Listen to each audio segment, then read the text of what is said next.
అందరికీ నమస్కారం. Welcome to మన భక్తి.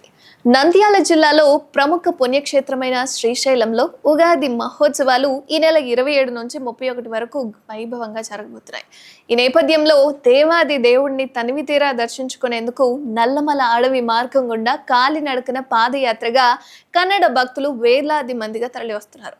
నల్లమల అంతా కూడా ఓంకార నాదంతో ప్రతిధ్వనిస్తోంది. ఉగాది పర్వదినం సమీపిస్తుండటంతో శ్రీగిరి మల్లయ్యను ధ్యాన మల్లన్న అని తండ్రి ఆదుకో అంటూ ఆర్తితో పిలుస్తూ శ్రీగిరి కొండకు చేరుకుంటున్నారు భక్తులు. నల్లమల అరణ్యం గుండా కాలినడకన వస్తున్న వారికి దేవస్థానం పూర్తి స్థాయి సౌకర్యాలు కూడా అందిస్తోంది. ఆత్మకూరు సమీపంలోని వెంకటాపురం గ్రామం వద్ద మంచినీటి సౌకర్యం గతం కంటే కూడా బాగుందని, అయితే అటవీ మార్గం మధ్యలో కొద్దిగా ఇబ్బంది ఉన్న ఏర్పాట్లు బాగున్నాయని కన్నడ భక్తులు అంటున్నారు.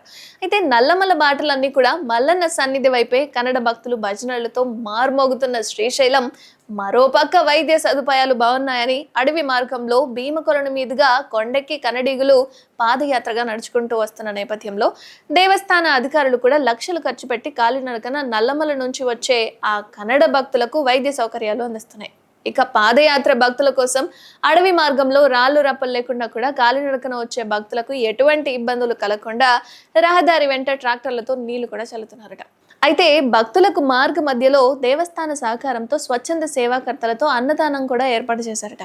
అండ్ కన్నడ భక్తులు శ్రీశైలం శ్రీ భ్రమరాంబికా దేవిని తమ ఇంటి ఆడపడుచుగా భావించి ఆడపడుచును తనివి తీరా చూసేందుకు ఎండను సైతం లెక్క చేయకుండా మండు టెండలో ఎంతో భక్తి శ్రద్ధలతో వెంకటాపురం నుంచి దట్టమైన అడవి ప్రాంతంలో సుమారుగా 40 కిలోమీటర్లు నడుచుకుంటూ వస్తున్నారు.